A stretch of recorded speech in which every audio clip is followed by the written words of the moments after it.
뭐 여기 앉아 계시는 분들은 뭐 기도를 많이 하시고 기도의 능력을 또 체험하신 분들일 수 있지만 우리 주변에는 그렇지 않은 사람들이 더 많죠, 사실.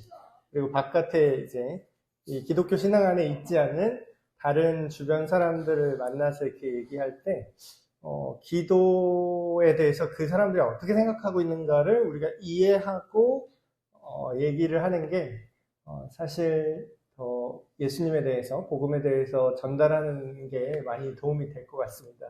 그리고 심지어는 이제 믿는 사람들 안에서도 때때로 이게 다 무슨 소용인가 싶을 때가, 아까 이제 설교 시간에 얘기한 것처럼 내가 원하는 A, B가 있는데 그게 이루어지지 않고 C라는 결과가 됐을 때 여러 가지 생각이 드는 것 같아요. 이게 기도가 아예 소용이 없다라는 생각은 이제 믿음 안에 있는 분들은 안 하겠지만, 그럼 이제 두 번째 이런 질문이 되는 거죠.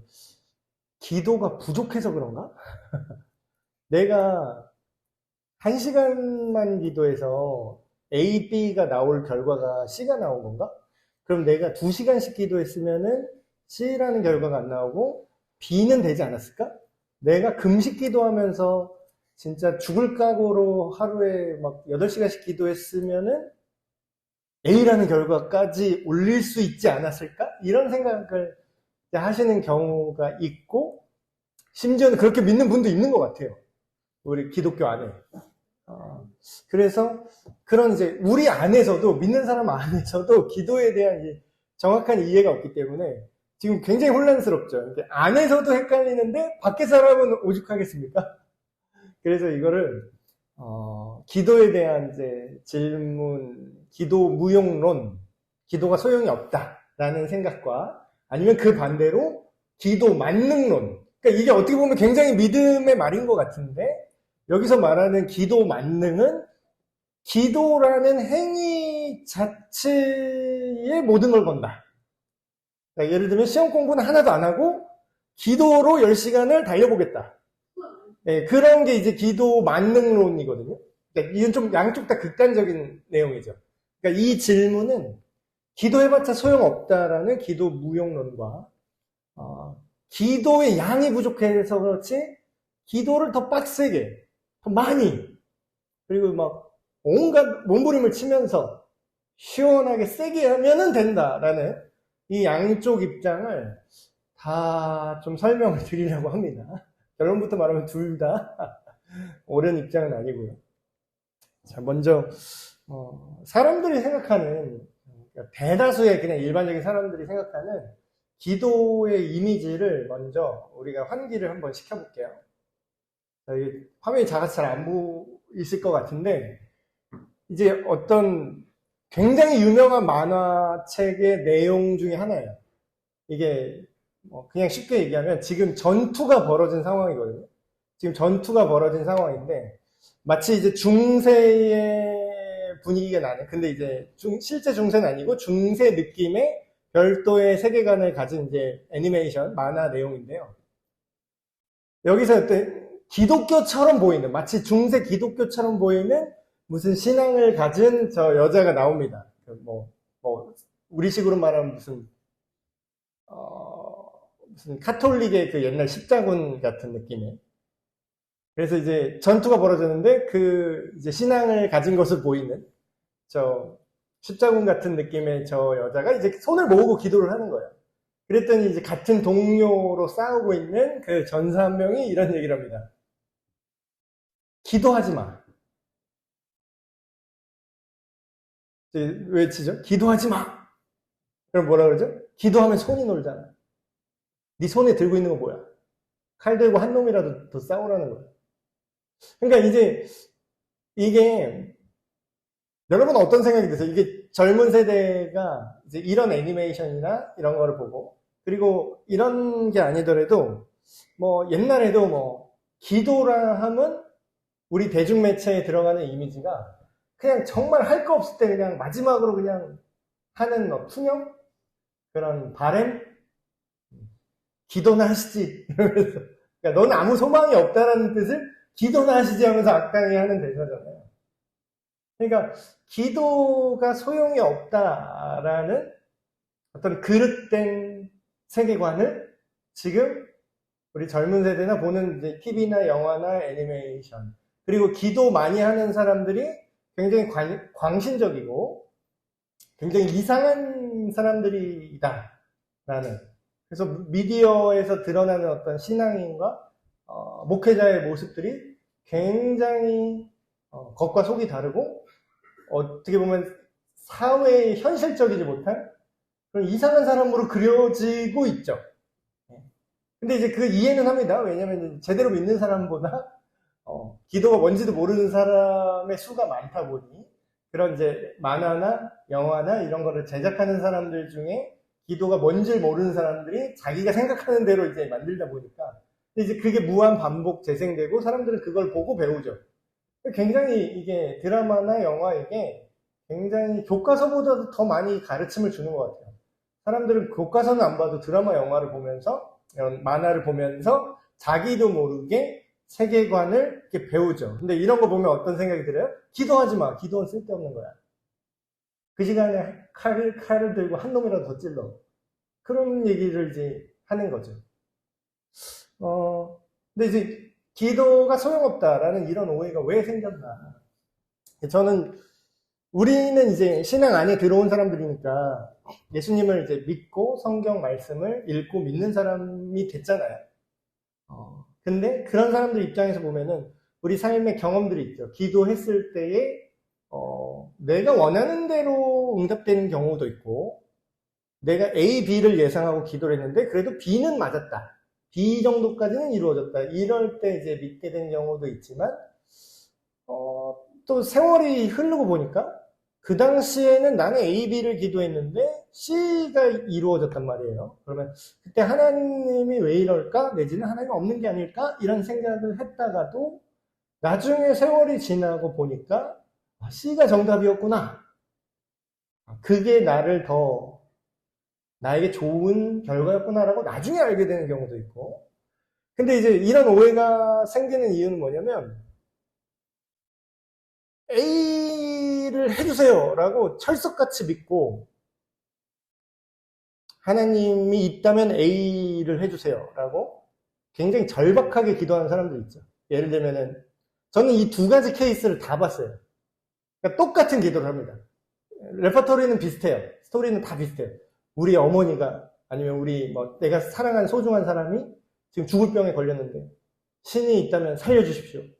살려주시면 제가 당신이 있는 걸 알겠습니다. 열심히 기도했어요. 근데 병이 났어요. 그래서 믿게 되는 케이스도 봤고요. 똑같은 상황, 똑같이 기도했어요. 근데 돌아가셨어요. 그래서 역시 신은 없구나. 이건 그냥 종교 장난이구나 라고 신앙에서 완전히 떠난 사람, 두 가지 케이스를 다 봤습니다. 그럼 여러분, 이게 뭐가 맞는 걸까요? 하나님이 변덕쟁이신가? 있다가 없다, 왔다 갔다 접촉불량이신가, 하나님이? 이땐 떨어졌다 붙었다 이러해요? 그러니까 뭔가 이상하지 않으세요? 물론 이제 여기에서는 상황은 비슷한데 우리가 알지 못하는 다른 변수가 있었을 수 있죠. 사실 그게 가장 큰 원인이었을 텐데, 문제는 우리가 하나님이 우리 인생에 응답하시는 그 방식을 전혀 이해할 수가 없다는 거예요. 굉장히 넓어요. 굉장히 넓어. 근데 이제 우리는 굉장히 이걸 단순화시키죠. 된다? 안 된다. 기도했을 때 이게 통하냐? 안 통하냐? 그런 어떤 단편화시키는 그런 것 때문에 이제 오해가 생기는데, 결국은 기도해도 소용없다라고 생각하는 이유는 정말 간단하죠. 내가 기도를 했는데, 더 정확히는 신이나 어떤 계시다면 안 믿는 사람 입장에서 부처님, 자기가 아는 신의 이름 다 되는 거고, 부처님, 예수님, 알라 어쩌고, 크리시나님 어쩌고 다 말한다면, 잘 모르지만 계시다면 들어주십시오 하고 했는데 되는 때도 있고 안 되는 때도 있고, 이게 미치겠는 거죠. 근데 결론은 기도해도 소용없다라고 느낀 경우는 뭐겠어요? 안 된 거지. 자, 생각해 봅시다. 근데 이제 이런 오해는 뭐냐면요. 신의 존재를 마치 램프의 요정 아시죠? 알라딘에 나오는. 일단 비비면 무조건 소원을 내가 원하는 대로, 내가 원하는 때에, 내가 원하는 방식으로 무조건 세 가지 소원 들어준다. 이런 느낌으로 신을 대하는, 잘 모르고 기도를 하는 거죠. 근데 이제 모르고 해도 하나님이 어떤 상황 속에서 우리가 모르는 엄청난 큰 그림을 통해서 들어주실 때가 있는 거지. 그 방법이 만능이기 때문에 되는 건 아닌 거죠. 그래서 우리 기도를 이렇게 생각하면 문제가 생깁니다. 내가 필요할 때 돈이나 내지는 복이나 성공을 맘대로 뽑아 쓰는 뭐 지갑은 아니잖아요. 그렇죠? 자, 사람들이 이제 이렇게 기도해도 소용없다라고 느끼는 이유 중에 하나가 이겁니다. 그 사람들의 이제 접근 방식은 이거예요. 내가 기도해봤다 이거야. 내가 기도라는 것을 했어. 니들이 기도하면 된다며. 그래서 나는 기도라는 것을 지금 한다 이거야 내가. 근데 이게 기능을 해야지 이 기도라는 게. 그러니까 마치 이런 식으로 뭔가 어떤 주술적인 어떤 비법이나 뭐 노하우라 요새 말로 노하우, 방법론, 팁 뭐 이런 게 되겠죠. 그 어떤 치트키 같은 거 이걸 했더니 이게 되더라. 이런 굉장히 단순한 무슨 컴퓨터 코딩 하듯이 그렇게 생각을 한다는 거예요. 내가 기도라는 걸 지금 이렇게 뭉쳐서 해서 빡쌌는데 이게 기능을 안 해. 그럼 이 코드는 잘못된 거잖아. 소용이 없네. 이렇게 생각을 하는 거죠. 근데 성경이 우리한테 알려주는 기도의 핵심은 뭐냐면요. 내가 기도했다가 아니라 누구에게 기도했냐라는 거예요. 그러니까 방점이 지금 어디 앞에 오해하는 분은 어디 찍혀있죠? 기도라는 행위에 꽂혀요. 기도가 뭔지는 모르지만 그러니까 이러면 어떻게 생각하면 기도를 방법론으로 생각해요. 어떤 수단인 거예요. 기도는. 그러니까 기도는 테크닉이 되는 거예요. 이렇게 생각하면. 자, 그러면 여기서 생기는 기독교 안에도 있는 오해가 이제 여기서 나오는 거죠. 기도를 테크닉이라고 생각하면 이제 방법론이 나옵니다. 이제 왜 눈을 뜨고 기도하면 안 되고 눈을 감고 기도해야 되는지. 기도할 때 손 모양은 이게 맞는지, 이게 맞는지, 이렇게 깍지 끼는 게 맞는지, 각도는 어느 정도인지. 어떤 분이 이렇게 질문을, 그 목사님들은, 일반 성도들은 다 이렇게 두 손목을 이렇게 하는데, 목사님들은 마치 이게 조직 보스한테 이게 무릎 꿇듯이 앉아가지고 무릎 위에 손 얹고 고개 숙이고 이렇게 기도하세요. 왜? 그럼 더 잘 되나? 누가 그러더라고요.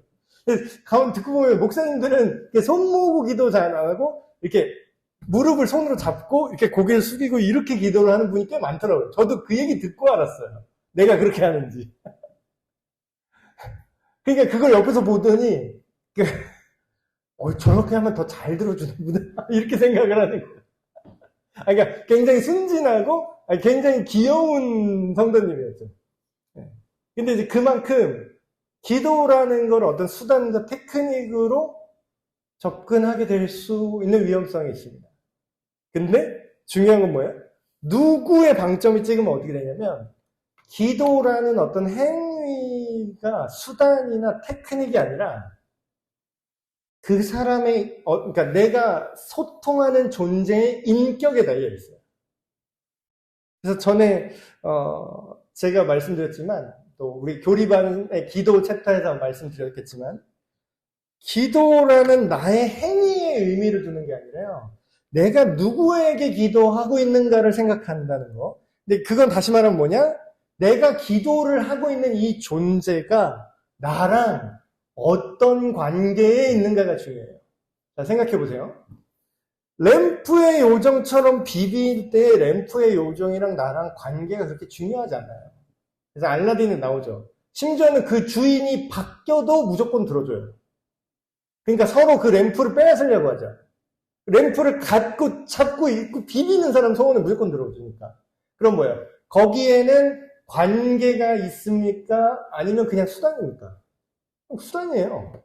그러니까 도구라는 거지, 그거는. 내 꿈과 내 야망을 이루는 도구로서 기도를 사용한다면, 그들이 하나님이, 내가 안 이루어졌으면 안 이루어지니까 하나님 없나 보다 이렇게 생각하지만, 오히려 뒤집어서 생각하면 하나님이 있으니까 안 이루어지는 거예요. 생각을 해보세요. 사람들은 이렇게 얘기합니다. 기도해도 소용없더라 하는 사람들 특징. 야, 니네 하나님은 전지전능하다며. 모든 사람의 이야기를 다 들을 수 있다며. 전지전능하고 모든 것이 가능하시다며. 그럼 내 로또 번호는 왜 안 찍어주시는 거야? 얘기할 수 있어요, 없어요? 아니, 이게 기도했대. 요구를 하는 거잖아요, 요구. 네, 요구한다. 근데 전지전능하는 신이 있다면 내 말을 당연히 들어와줘야지 라고 이렇게 당연하게 생각을 합니다. 이게 뭐예요? 기도는 수단이라고 생각하고 관계를 생각하지 않을 때 이런 생각이 발생하죠. 만약에 이걸 관계로 생각하면 어떻게 됩니까? 여러분, 우리나라 돈 많은 재벌 회장님들한테 이렇게 말할 수 있어요? 여러분, 지나가 삼성전자 사옥에 막 올라가가지고 그 비서실 앞에 문 두드리면서 저 이재용 씨! 저 한 10억만 주쇼! 이재용 씨! 내가 지금 이렇게 얘기하잖소! 내가 지금 당신한테 요구하잖아요! 내가 지금 기도하잖아요! 이거랑 똑같은 거예요. 10억 주쇼! 당신은 나보다 돈이 많잖아! 당신 능력 있어 없어? 있잖아! 지금 내 얘기 들려 안 들려? 들리잖아! 그럼 내놔야지! 그럼 안 주잖아? 10억 안 주잖아? 당신 없는 거야? 그러면은 멀쩡히 살아있는 이재용 회장이 없어집니까? 그러니까 뒤집어서 생각해보세요. 하나님이 네 얘기를 왜 네가 원하는 방식대로 네가 원하는 때에 들어줘야 되지? 왜? 근데 그냥 이 비유를 안 들고 그냥 얘기하면 안 들어주는 하나님은 너무 나빠 이렇게 생각해요. 그러니까 벌써 하나님을 뭐라고 그래요? 비인격적으로 생각한 거예요. 인격적으로 생각하면 이렇게 생각해야죠. 내가 하나님한테 뭐 맡겨놓은 것도 아닌데 갑자기 로또 번호를 이렇게 알려달라는 거는 좀 너무 그런데? 이렇게 느낀다는 건 뭐예요? 벌써 인격적으로 생각을 한다는 거죠. 관계에 염치가 있잖아요, 지금. 맡겨놨어?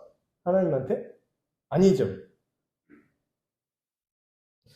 기도가 소용없다고 말하는 것은 다시 말하면 관계가 소용없고 사람들이랑 대화하는 게 소용이 없다라는 말과 똑같습니다. 기도를 대화라는 단어로 바꿔보면 대화가 쓸모없습니까, 여러분? 여러분, 우리나라 속담에 뭐가 있어요? 말만 잘해도 천냥빚 갚는다. 대화와 소통, 특별히 인격적인 관계 안에서 대화는 뭐예요? 천냥빚도 갚을 만큼 강력하다는 거예요. 근데 기도를 대화의 관점, 그 하나님과 나와의 인격적인 관계, 소통으로 생각을 안 하고 어떤 주술적인 수단으로 생각을 하면 기도를 해도 소용이 없다고 느낄 게 대부분이죠. 왜냐하면 당연하게도 이재용 회장은 당신이 10억을 달라고 해서 주지 않을 거니까. 이해가 되세요, 이제? 그러니까 안 됐다고, 그러니까 근데 사연은 다 있어요. 이 세상에 뭐 다 급하지 않은 사람은 어디 있어요? 다. 무덤에 가면은 사연 없는 무덤이 없다 그래요. 다 자기 일이 급해. 다 우리 어머니 세상에서 귀해. 우리 어머니를 살리지 않고 돌아가시게 냅뒀다 이거야. 다 억울해. 다 세상 억울하고 다 내 맘대로 했었어야 되는 거야. 근데 그거를 다 들어주면 내가 지구에서 최고 부자가 해주세요 라고 지구에 있는 사람이 다 기도하면 누가 되면 공동 1등 되나? 그럼 이 사람 말을 들어주면 나머지는 다 안 들어줘야 되잖아요.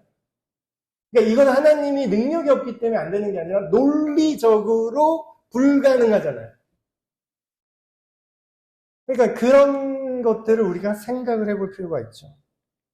그래서 기도는 하나님과의 대화다. 인격적인 만남이다. 이렇게 우리가 이해를 하셔야 됩니다. 그럼 이렇게 이해를 하면 우리가 오해가 정말 많이 해소가 돼요. 수많은 오해들이 있는데. 자, 예를 들면 뭐 뒤에 더 얘기하겠지만 대화라는 게 내 생각을 그 상대방한테 얘기하고 상대방의 생각을 내가 듣는 거죠. 근데 이제 우리 기도할 때 어떻게 해요? 내 할 말만 하고 다 쏟아낸 다음에 안녕히 계세요 하고 와요. 그러면 그 듣는 사람, 여러분 친한 친구한테 한번 그렇게 해보세요. 한두 번은 뭐 들어줄 수 있어. 근데 그 여러분 친한 친구 만날 때마다 무슨 막 대답하려, 아니 말하지 말고 들어. 하면서 자기 말만 막 해요. 아니 그러니 아니 말하지 말고 들으라고 하면서 자기 말만 계속 해. 그것도 다 요구밖에 없어. 이거 해주고 나 이거 해주고 나 이거 해주고 이거 해줘. 아니 그러니까 아니 말하지 마. 그 관계가 유지될 것 같으세요? 상대방이 싫어하겠죠. 그러니까 우리가 이게 가장 흔하게 하는 착각이 하나님이 들으신다라고는 잘 생각을 해요. 왜냐면 내가 하는 말을 들으셔야 되니까. 기도할 때. 근데 하나님이 말씀하실 수 있다는 생각을 잘 안 해요. 그럼 뭐야? 내가 하나님한테 말하는 것보다 어떤 의미에서는 하나님이 그거에 대해서 어떻게 대답하시는지를 듣는 게 훨씬 중요하죠. 궁금해서 물어보잖아요, 누구한테. 그럼 뭐예요? 내 질문이 중요해요? 답이 더 중요해요? 그럼 답을 왜 안 듣냐고. 근데 그 답이 어떤 초자연적으로 내가 오늘 사무엘 본문처럼 내가 질문했더니 누구야, 야야 하고 이거다, 사실 그거다. 너는 A, B, C 중에 D를 골라라. 이렇게, 이렇게 들린다는 게 아니라 여러 가지 상황과 환경과 뭐 하나님의 말씀에 대한 해석과 여러 가지 채널로 심지어는 안 믿는 사람 입으로도 하나님 얘기하시는 거 아세요 혹시? 그럼 어떻게 안 믿는 사람이 하나님의 말씀을 대변할 수가 있어요? 성경에 보면 돌도 얘기해요. 돌도. 당나귀도 말해요. 원체 말을 안 들으니까 당나귀 입으로도 하나님 얘기를 하는 게 나와요. 지나가는 돌들이 소리칠 거다 이렇게 얘기 나오잖아요. 그러니까 그 말은 오늘날에 적용한다면 초자연적인 방법으로 당나귀나 우리 집 강아지가 사람 말을 이렇게 해서 야, 이 자식아 그렇게 하는 게 아니야 이렇게 말한다는 뜻이 아니라 모든 환경과 여건을 통해서 하나님은 나의 기도에 응답하시고 답변을 주신다라는 걸로 해석을 해야 되는 거예요. 그것이 인격적인 소통인 거죠. 그래서 하나님이 기도에 응답하시는 방식이 있는데 이걸 우리가 이해하지 못하면 응답을 하셨는지도 몰라요. 그러고서 이제 기도해도 소용없다. 이렇게 되는 거죠. 첫 번째. 요게 우리가 원하는 답이긴 해요. 가장 이해하기 쉽고 가장 직선적이죠. 직접적으로 하나님이 개입해 주시는 거예요. 내가 기도를 했는데 그 상황이 직접적으로 해결되는 거. 어떤 어려움이 처했는데 급박스럽게 기도했는데 그게 이루어진 것도 이건 굉장히 많습니다. 많은 간증들에 있죠. 교통사고가 났는데 내가 진짜 살려주십시오 하나님 하고 기도했는데 차가 다 박살나서 폐차할 지경으로 구겨졌는데 나만 멀쩡하게 걸어 나온다든가 이런 경우가 실제로 있어요. 많은 간증들이 있습니다. 그리고 제 인생을 통틀어 봐도 물론 이제 모든 것이 다 초자연적인 일로만 이루어진 건 아니지만 내가 기도했던 어떤 것들 가장 확실한 응답으로 하나님이 직접적으로 들어주실 때죠. 심지어는 안 믿는 사람한테도 이렇게 개입하실 때가 있어요. 제가 이제 보내드린 그 이제 영상 거기에 그 내용이 나오는데 안 믿는 사람이에요. 안 믿는 남편인데 가족이랑 식당에서 식사하다가 딸이 갑자기 목에 사탕이 걸려서 막 지금 숨 넘어가고 있어요. 죽기 일보 직전이에요. 얼굴 막 파래지고. 근데 갑자기 지나가던 간호사가 그걸 발견하고 응급조치를 해서 목에 걸린 걸 빼서 딸이 살아요. 근데 그 사람은 이제 모르죠. 그냥 우연히 살았구나. 고맙습니다. 근데 그 간호사가 뭐라 그래요? 하나님이 나를 이 상황에 지나가게 하셨네요. 하나님은 우연이 없습니다. 하나님이 당신 딸을 살려주셨네요. 이렇게 얘기한단 말이에요. 그러니까 이런 내가 예상하는 방식으로 하나님이 직접 개입하실 때도 있고 나도 모르는 사이에 내 삶의 어떤 기도에 직접적으로 응답하시고 개입하시는 경우가 있다는 거죠. 그리고 두 번째, 하나님께서 기도에 응답하시는데 이런 케이스도 굉장히 많습니다. 성경에 이제 나오는. 그러니까 우리는 기도할 때 보통 기도를 마법처럼 이렇게 생각하는 경향이 많아요. 그래서 왜 기도할 때 나도 모르는 사이에 어떤 나쁜 의도가 섞일 때가 있는데, 그게 뭐냐면요, 나는 하기 싫으니까 하나님이 해주세요 이런 거예요. 그러니까 저도 이런 걸 많이 해봐서 경험이 있어서 이거를 이제 알 수 있는데, 우리가 기도할 때 보통 언제 기도합니까? 내가 할 수 있을 것 같은 걸 기도해요? 내가 절대 못하지만 해내야 되는 걸 기도합니까? 후자가 많죠. 그래서 기도를 해요. 근데 그때마다 이제 우리의 어떤 죄성과 연약함은 어떤 심리로 기도를 하냐면, 그러니까 믿음이 있는 경우에도 이렇게 하는 거예요. 하나님이 그냥 알아서 좀 해주세요. 하나님이 좀 우리 가족 알아서 예수 좀 믿게 하시지. 그러니까 심정은 이해가 돼요. 그게 잘못됐다는 게 아니라 그 심정은 이해가 돼요. 너무 두렵죠. 내가 직접적으로 개입해갖고 막 이렇게 하는 게 어렵고, 아니면 해봤는데 뭔가 반발이 있거나 고통이 있거나 뭐 여러 가지 케이스가 있으니까 기도로 그걸 승화시켜요. 나는 힘드니까, 나는 어려우니까 이걸 좀 피해서 그냥 하나님이 나만 빼고 내가 아닌 다른 방법으로 하나님이 좀 알아서 해주셨으면 좋겠습니다. 하나님, 자동운전 아시죠? 오토. 이렇게 이런 심정으로 기도할 때가 있어요. 근데 하나님이 그렇게 안 하시고 꼭 같이 하자고 하실 때가 있어요.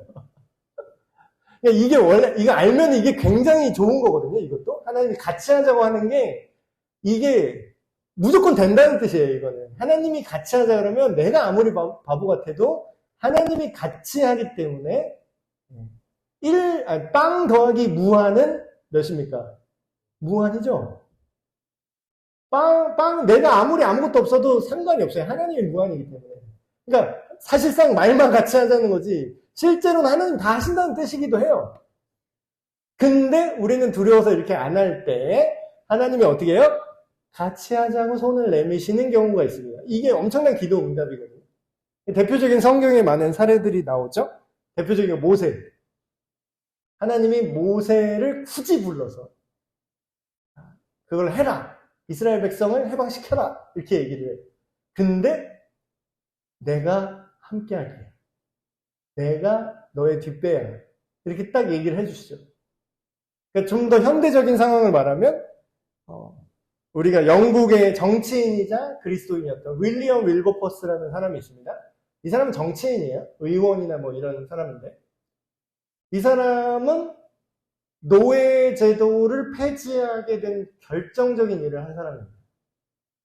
근데 이 사람이 기도를 했어요. 예를 들어서 윌리엄 윌버퍼스가, 하나님, 이 땅에 아직도 주님 자유를 주신다고 했는데, 하나님의 통치 안에는 자유가 있고, 성령께서는 자유함을 주신다고 했는데, 지금 종노릇하는 사람들이 이렇게 많이 있습니다. 노예로 학대당하는 사람들이 이렇게 현대에도 있습니다.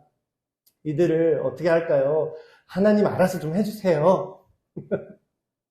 이 세상의 불합리에 대해서 하나님 알아서 좀 해주세요. 근데 하나님 뭐라 그래요? 네가 해라. 하나님, 저기 어려운 사람이 있습니다. 잘 해주세요. 네 통장에 돈이 얼마 있더라. 하나님이. 그러니까 이런 간증하는 분도 좀 들었어요. 근데 꼭 마음을 주셨고, 저 사람을 도와줘야 될 것 같아. 근데 하나님이 좀 해주세요. 하나님 돈 많으시냐? 이렇게 기도했더니, 내가 너한테 준 돈이 얼마가 있던데. 그러니까 이게 우리와 하나님 사이의 관계가 있다는 뜻이거든요. 이거는 굉장히 인격적이잖아요, 벌써. 그냥 초자연적인 능력으로 알아서 해주세요, 이게 아니라, 하나님이 일어나가시는 그 선한 일에 우리를 초청하고 싶으신 거예요. 그래서 기도 응답은 하나님의 협력 요구로 이루어질 때가 있고요. 세 번째는 내면의 변화로 기도가 응답되는 경우가 있습니다. 자, 보세요. 우리가 기도할 때, 우리가 기도하는 게 이루어지길 원하죠. 너무 이렇게 로또 같은 건 좀 너무 극단적인 예고, 솔직히 양심이 있으면 로또 번호 알려주세요 이런 기도는 안 하잖아요. 아예 모르는 사람은 뭐 그렇게 기도할 수 있겠지만, 근데 이제 우리가 기도할 때는 나름 우리가 생각할 때 이렇게 돼야 하나님도 좋고 나도 좋고 세상도 좋지 않겠습니까? 이런 이제 나만의 답을 인간이니까 이거를 생각을 안 할 수가 없어요. 내가 생각하는 최고의 그 답안을 우리는 본능적으로 생각을 하게 된다라는 거죠. 근데 내가 간절히 원하는 게 이루어지면 내가 행복할 거라고 우리는 보통 생각을 하죠. 근데 그게 아닐 수가 있다라는 거예요. 그러니까 인간이 얼마나 간사하면요. 그런 얘기가 있죠. 내가 뛰면은 걷고 싶어지고, 걸으면 서고 싶고, 서면 앉고 싶고, 앉으면 눕고 싶은 게 인간이다. 그럼 뭐예요? 내가 원하는 거를 하나님이 수동적으로, 기계적으로 계속 순서대로 들어주신다고 생각을 해보세요. 그냥 다 들어준다고. 이게 좋은 것 같죠? 언뜻 보면 좋은 것 같아요. 근데 이거를 아버지와 자녀의 관계로 바꿔서 생각하면 이건 재앙이라는 걸 알게 됩니다. 자, 보세요. 애들이 너무 사랑스럽죠? 우리의 자녀들, 손자, 손녀들 너무 사랑스럽잖아요. 너무 사랑하니까 그냥 해달라는 대로 한번 다 해줘 보세요. 정말로. 절대 노라는 얘기를 하지 마세요. 다, 그래, 다 해줄게. 그래, 네 말대로 하자. 다 네 말이 옳다. 그렇게 해보세요. 아마 몇 년 안에 범죄자가 됐을 겁니다. 몇 년 안에 거의 감옥에서 만날 확률이 아주 높아요.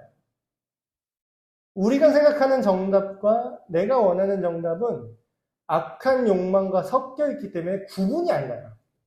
그럴 때 지혜로운 부모님과 정말로 사랑하는 경험 많은 보호자는 어떤 선택을 하죠?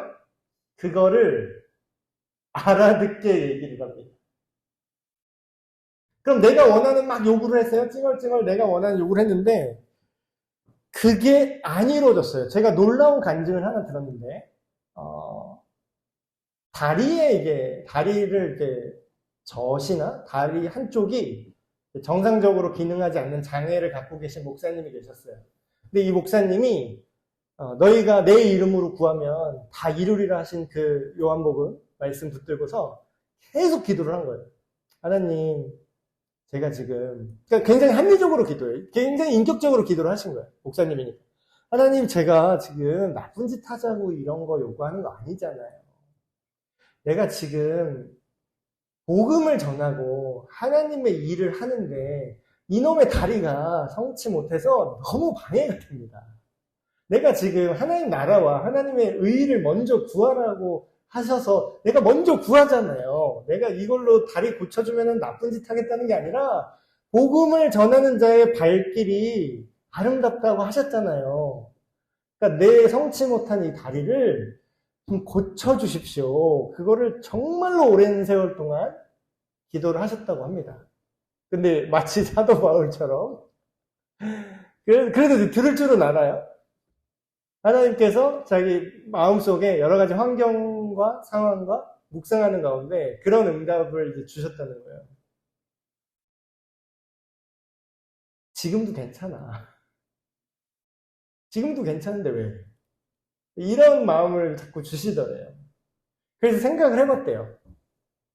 내가 왜 이거를 고쳐달라고 하나 그랬더니 자기 생각에는 이 다리가 불편한 게 자기 사역에 방해가 된다고 생각을 했던 거예요. 근데 가만히 생각을 해보니까 내가 다리가 불편하니까 오히려 볼 수 있던 게 있고 잘할 수 있었던 게 있었다라는 거예요. 예를 들면은 그런 장애를 가진 분이나 아니면 어떤 큰 사고를 당하신 분들이 자기한테 자기 마음을 열더래요. 그러니까 다리 멀쩡하게 이렇게 멀쩡해 보이는 목사님한테는 공감이 안 가는 거야. 저 사람이 뭘 알아? 저 사람이 내 고통을 알아? 뭐 하나님이 사랑이라고? 근데 저 목사님이 다리가 이러니까 그 목사님에게서 자기의 고통을 보는 거예요. 이 사람이. 그래서 근데 그 목사님이 여전히 하나님을 사랑하고 신뢰하며 그러면서 자기의 고통을 바라보는 시야가 막 바뀌는 거죠, 사람들이. 그러면서 오히려 자기가 사역하는데 방해라고 생각했던 그 장애가 오히려 도움이 되고 있다라는 걸 하나님이 눈을 뜨게 하셔서 보게 하신 거예요. 그랬더니 그 목사님의 간증이 이게 대박인 게, 저는 이거 듣고 너무 발상의 전환? 완전히 뒤통수를 한 대 맞은 느낌이었어요. 우리가 생각하는 기도응답은 뭐예요? 간증하고 자랑하고 다니는, 집회하고 다니는 사람들 어떤 거예요? 고쳐주셨습니다, 하나님이. 물론 그게 잘못됐다는 게 아니에요. 그런 경우도 있죠. 근데 우리가 생각하는 정답이 아니잖아요. 안 고쳐주시잖아요. 근데 이 목사님이 뭐라고 얘기하냐면, 그날 그 하나님이 나한테 그런 뜻을 알게 하신 그 시점에 제 다리는 나았습니다. 이렇게 얘기합니다. 제 다리가 났어요, 그때. 근데 인터뷰하는 그 목사님이 여전히 다리를 저시거든요. 근데 그 목사님 자기가 낫다라는 거예요. 그래서 왜 안 낫는데 낫다고 하시지 했더니 그 목사님 말이 이거예요. 여러분, 장애가 뭡니까? 장애를 가졌다라는 건 내가 이것 때문에 불편하고 뭔가 일이 안 될 때 장애라고 하는 거예요. 근데 그 전에는 이게 내 다리 못 쓰는 게 장애였는데 그날 저는 진짜로 낫습니다, 다리가. 그러면서 이런 얘기를 하는 거예요. 그 다리가 신체적으로 낫진 않았는데 전에는 그 다리 때문에 방해를 받는다고 생각했는데 오히려 저는 다리 때문에 복음을 더 잘 전할 수 있게 된 거를 제가 느꼈어요. 그럼 뭐예요? 그 순간 그 목사님은 자기 다리 저는 게 더 이상 장애가 아니라 오히려 사역을 잘 되게 하는 도구가 된 거예요. 그러니까 그 목사님이 뭐라고 얘기해요? 낫습니다, 이렇게 얘기하는 거예요. 난 거랑 진배 없다 이거예요. 내가 왜 낫게 해달라고 기도했어요? 이게 다리가 멀쩡해야 내가 복음을 잘 전할 거예요 라고 생각을 했던 거예요. 근데 다리가 안 멀쩡한데 복음을 잘 전하게 하시니 난 거나 마찬가지지 이렇게 생각을 하시는 거예요. 그래서 이게 기도 응답이라는 게 우리가 생각하는 정말 그 결과가 나와야 기도 응답이 아니라 뭐예요? 지금 겉모양은 바뀐 게 하나도 없어요. 근데 응답이 됐어요. 그것도 완벽하게. 내가 원하는 대로 본래 의도대로 완벽하게 기도 응답이 됐어요. 그럼 뭐예요? 내면의 변화로 기도 응답이 돼요. 이게 기독교 신앙의 어떤 진짜 진수죠. 평면적이지 않고 입체적인. 그래서 이게 굉장히 중요한 게요. 겉모양이 멀쩡하면은 우리가 소원을 이루고 행복하다고 착각을 하시는데 문제는 뭐예요? 우리 환경을 놓고 상황을 놓고 우리 대부분 기도하죠. 이걸 해결해 주세요. 저걸 해결해 주세요. 그게 나쁘다는 건 아닙니다. 근데 문제는 뭐예요? 우리의 상황과 환경이 아무리 좋아도 뭐예요? 우리의 내면이 무너지면 재벌 딸도 자살을 해요. 근데 우리가 원하는 기도는요, 그 재벌 딸이 이미 다 갖고 있는 것들이에요, 사실. 요번에 이거 계약 잘 되게 해주세요. 요거 뭔가 집 문제, 다른 거 어떤 경제적인 문제 해결되게 해주세요. 재벌은 이미 다 갖고 있어요. 근데 뭐예요? 내면이 무너지면 환경이 우리가 원하는 그런 기도 응답이 아무런 소용이 없죠. 그래서 내면의 변화는 사실 가장 강력한 기도의 응답이다. 우리가 이렇게 이해할 수 있겠습니다. 그럼 지금 또 마지막으로 다룰 거는 지금은 기도가 소용없다라는 거에 대한 대답을 드렸어요. 이게 기도가 완전 소용있죠?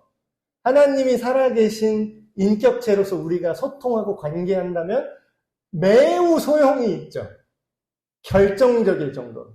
근데 그 반대 극단을 또 다뤄보겠습니다. 그러면 사람들이 하는 또 오해가 우리가 원하는 결과가 안 이루어지는 이유가 기도가 부족해서 그래. 근데 이런 거 우리가 교회 안에서 말을 좀 조심하셔야 돼요. 그러니까 교회 안에서 우리가 잘못 배운 게 굉장히 많아요. 의외로 잘못 배운 거. 막 이런 거 있잖아요. 진짜인 줄 알았는데 아니었던 거. 막 만델라 효과 그래서 넬슨 만델라가 우리는 다 그런 줄 알았는데 사실은 그런 적 없다. 이런 거. 이런 게 교회 안에도 만델라 효과 이런 게 굉장히 많은 거 아세요? 지금 아직도 이렇게 설교하시는 분이 있어요. 자, 제가 검색을 한번 해봤거든요. 기도의 분량이 차면 이런 키워드로 제가 검색을 했어요. 근데 수많은 설교 제목들, 목사님들, 수많은 신앙인들이 한 큐티 이런 거 내용 보면 그 내용이 아직도 엄청나게 나옵니다. 기도의 분량을 채우셔야 합니다. 기도의 분량이 차면 하나님께서 그걸 무시하실 수가 없습니다. 마치 진짜처럼 그럴 걸 지금도 그렇게 얘기하는 사람이 있어요. 아직도 이렇게 알고 계시는 분이 있어요. 그러니까 자, 제가 좀 깨워드릴게요, 여러분을. 내가 기도를 했는데 내가 예를 들어서 A라는 걸 놓고 A라는 결과가 나오게 간절히 기도했어요. 이 사람이 정말 거듭난 그리스도인이 맞아요. 정말 신앙이 있는 분이에요. 하나님을 사랑하는 것도 맞아요. 세례 받았어요. 성경 읽어요, 이분. 근데 기도를 열심히 해. 굉장히 신앙적이죠. 근데 이게 안 됐어. 근데 우리가 교회 안에서 심지어 설교자조차 뭐라고 얘기해요? 기도가 부족해서 그럽니다. 언뜻 보면 굉장히 영적이고 굉장히 신앙적인 말처럼 들리죠. 근데 이제 뒤집어서 얘기해 보세요. 그러면 많이 하면 안 될 것도 됩니까? 제가 좋아하는 표현 중에 그게 있어요. 자녀들한테 이런 옛날 어르신들 중에 진짜 진리를 말하는 분들이 많아요. 우리나라에 옛말에 틀린 게 없다고 옛날 어른들이 이 말을 하는 적이 있거든요. 야, 그 되도 안 되는 소리 하지 마. 돼도 안 된다. 그게 가능해도 그건 안 돼, 이게 있죠. 예를 들어서 되도 안 되는 소리에 우리 딸이 식칼로 날이 퍼렇게 서 있는, 살짝 스쳐도 절단이 되는 그런 날이 바짝 선 식칼로 자기가 계란말이를 잘라보겠대요. 그래서 제가 뭐라 그래요? 당연히 안 되죠. 아, 안 된다. 이거 잘못하면 너는 손가락 자체가 동각난다. 아니래. 할 수 있대, 자기는. 그럼 할 수 있다고, 그렇게 해봐라 하고 주는 아버지가 정상입니까? 간절히 원하는데 계속 졸라. 나 할 거야. 나 할 수 있어. 안 돼. 얘기했어요. 근데 우리 딸이 예를 들어서 그때부터 금식 기도를 시작합니다. 머리에 띠를 두르고 나에게 칼을 주지 않고 내가 저걸 썰게 하지 않으시면 제가 오늘부터 밥을 먹지 않겠습니다. 아버지 전심으로 제가 구하옵나니 이걸 반드시 이루어 주시옵소서. 믿습니다. 겁나 열심히 기도를 해요. 그러면은 아빠인 내가 어떻게 볼까요? 그걸. 잘한다. 좀 더 해라. 조금 부족해. 아직 정성이 부족해. 더 하면 될 거야. 더 하면 네 손에 칼을 쥐어주지. 그걸 뭐라 그러냐면 되도 안 되는 기도라고 합니다. 되도 안 되는 기도는 많이 하면 많이 할수록 나빠요. 그러니까 우리가 이걸 입체적으로 생각을 못해요. 기도를 무조건 많이 하면 좋다고 생각을 해요. 근데 제 말이 아니라 이거는 이제 성경에서 기도의 분량을 얘기하는 적이 한 번도 없어요, 여러분. 되게 의외죠, 여러분. 성경에서요, 양으로 때려 박으면 다 이루어진다라고 말한 적이 한 번도 없어요. 한 번도.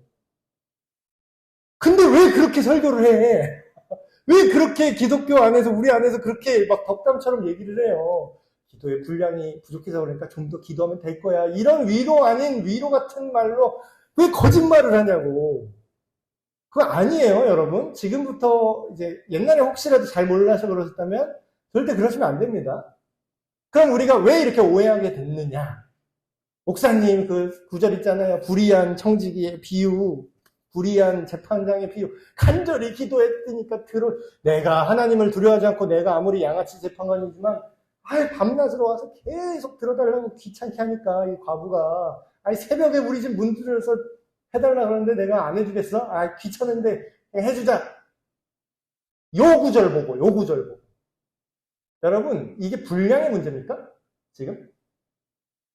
분량의 문제라면 많이 기도해야 하나님께서 들으신다라고 분명히 나올 거예요. 근데 오히려 그 반대 구절이 있어요. 이게 뭐예요? 여기 나오죠. 요거. 그 기도, 예수님이 직접 말한 겁니다. 또 기도할 때 이방인, 여기서 말하는 이방인은 뭐예요? 하나님을 모르는 사람처럼 기도하지 말라는 거예요. 하나님 모르는 사람은 아까 어떻게 기도한다고요? 기도하면 다 되는 램프의 요정처럼 생각하거나 아니면 많이 공을 들여야 되는구나 라고 생각을 한다는 거예요. 이방인과 같이 중언부언하지 말라. 뭐라고요? 그들은 말을 많이 해야 들으실 줄 생각합니다. 이게 올바른 생각이라는 거예요? 틀린 생각이라는 거예요, 지금. 우리 딸이 대도 안 되는 거를 계속 많이 말해. 막, 아빠, 이제부터 나는 저 칼날로 장난을 치고 싶어요. 진짜 칼이 잘 들어서 쑥쑥쑥 자르면서 놀고 싶어요. 계속해서 기도할 거예요. 말 100번 해봐라, 대낮이게. 더 혼날걸요? 조를수록 더 혼나지. 그 기도할수록 혼납니다. 아직도 정신 못 차렸네? 그러니까 우리나라에 약간 그 무속신앙, 지성이면 감천이다 이게 살짝 있어가지고 기도 열심히 하는 분들이 꼭 그런 이상한 생각을 갖고 있어요. 근데 뭐예요? 많이 말해야 듣는 게 아니라 그들처럼 그렇게 하지 말라고 얘기해요. 야, 많이 기도해야 듣는다는 건 비인격적인 거야. 그거는 주술의 영역이야. 근데 너희는 너희 하나님 아버지셔. 너와의 관계가 있는 인격적인 관계야. 그러니까 뭐야? 니들이 많이 말해야 듣는 게 아니라 니들한테 진짜로 필요한 거라면 그게 너희한테 있어야 될 거를 니네 아버지가 더 잘 아셔. 그러니까 그런 식으로 기도하지 마 이렇게 가르쳐 주셨어요. 근데 우리가 오해하는 이유 뭔가? 요거예요. 꼭 이제 영적인 분들이 요한계시록 갖고 와서 이렇게 얘기를 하죠. 막 기도 많이 하신다고. 그러니까 저는 항상 기도 많이 한다는 분들이 더 무서워요. 이상한 신앙으로 빠지는 분들 중에 기도 많이 한다고 하는 분들이 이상한 쪽으로 많이 빠지거든요. 근데 이제 기도 많이 하는 게 문제가 아니라 성경을 똑바로 이해하지 못하고 엉뚱한 방식으로 자기 열심을 쌓은 분들이 그래요. 근데 그런 기도를 많이 해야 기도의 분량이 차야 응답받는다는 생각이 어디서 나왔냐? 바로 요 본문입니다. 요한계시록 8장 3절 4절. 자, 그대로 읽어드릴게요. 또 다른 천사가 와서 제단 곁에 서서 금향로를 가지고, 금향로 기도회 이런 거 있는 거 아시죠? 교회들 금향로 기도회. 그래서 금요일날 또 그 금향로는 아니지만 금요일날 금향로 기도회 이렇게 하는 교회들 많아요.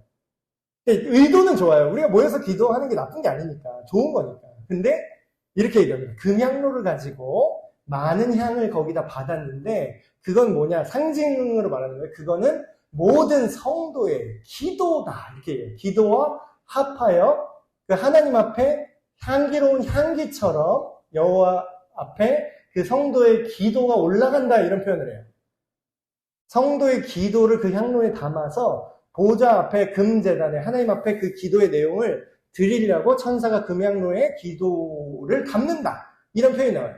그 향연이 성도의 기도와 함께 천사의 손으로부터 하나님 앞에 들려진지라.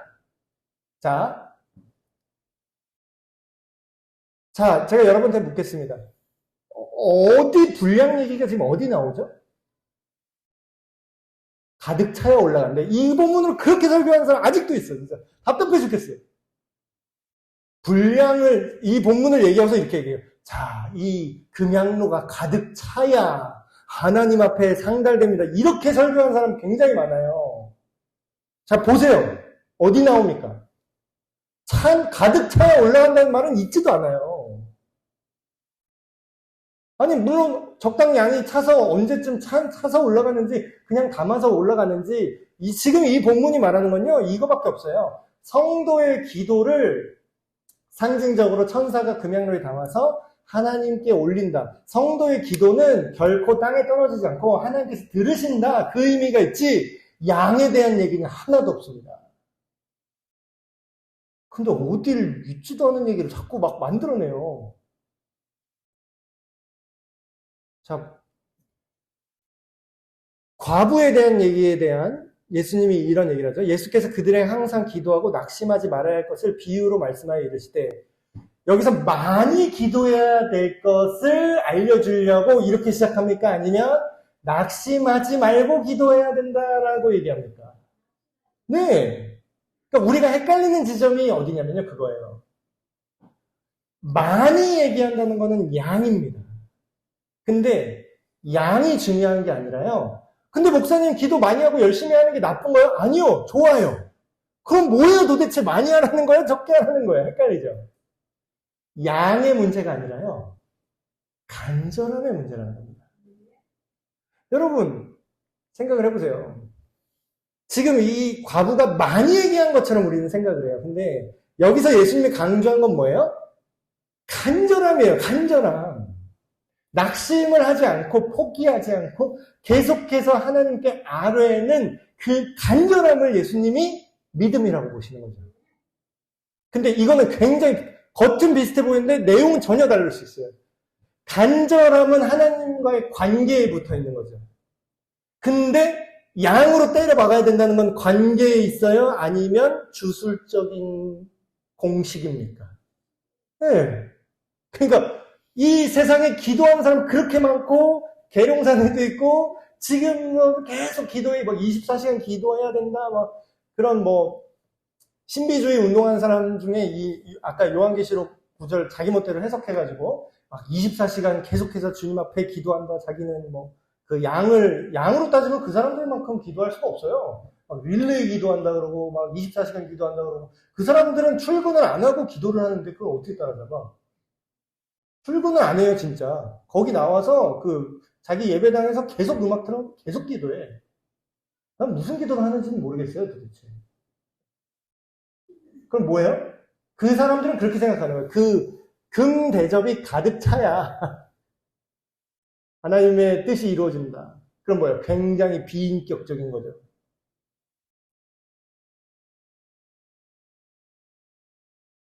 자, 말씀을 정리하겠습니다. 결론은 이겁니다, 여러분. 기도는요, 소용없는 게 아니라요, 그리고 엉뚱한 식으로 많이 해야 응답받는 게 아니라요, 하나님과 올바른 관계 안에 우리가 있잖아요? 그러면요, 우리 인생을 바꿀 수 있습니다. 이게 안 믿어지시면 이렇게 생각하시면 돼요. 여러분의 인생을 바꿀 만한 어떤 굉장한 탁월한 지도자나 멘토를 만나면, 좋은 멘토를 만나면 그 사람 인생이 바뀌어요. 왜 바뀌어요? 그 사람 비비면 돈이 나와서 바뀌어요? 아니에요. 그 사람과 소통하는 그 관계가 나한테 인생을 바꿀 수 있는 내 내면의 변화를 만들고 나한테 직접적인 도움을 줄 수도 있지만 그 사람의 관계 안에서 내 철학이 바뀌어요. 그렇다는 건 인생을 완전히 바꿀 수 있는 거죠. 한낱 인간 중에 탁월한 사람과 인격적인 교제와 소통이 있으면 인간이 바뀌는데 하물며 전능하신 하나님, 가장 지혜로운 하나님과 소통하고 대화하는데 인생이 왜 안 바뀌겠습니까? 왜 구원을 안 받을 수가 없어요, 이거는. 기도는 예수님을 믿어서 하나님의 자녀가 된 사람들만 누릴 수 있는 최고의 특권이다. 기도에 대한 오해, 오늘 이렇게 바로 잡았습니다. 기도하고 마치겠습니다. 하나님 아버지, 오늘 우리가 잘못 알고 있는 기도에 대한 여러 가지 질문들 다뤄봤습니다. 하나님, 우리가 많이 해야 들으실 줄 알고 우리 스스로 몸을 상하게 하고 마치 이방 신들에게 기도하듯이 자기 몸에 상처를 내면서 광신적으로 기도하려는 그런 마음가짐이 있었는지도 모르겠습니다. 그러나 우리가 살아계신 하나님과의 인격적인 관계 안에서 우리가 기도하며 또한 하나님의 말씀을 듣고 우리의 기도가 바뀔 수 있는 살아있는 관계로 주님과 살아가게 하여 주시옵소서. 우리 주 예수 그리스도의 이름으로 기도합니다. 아멘.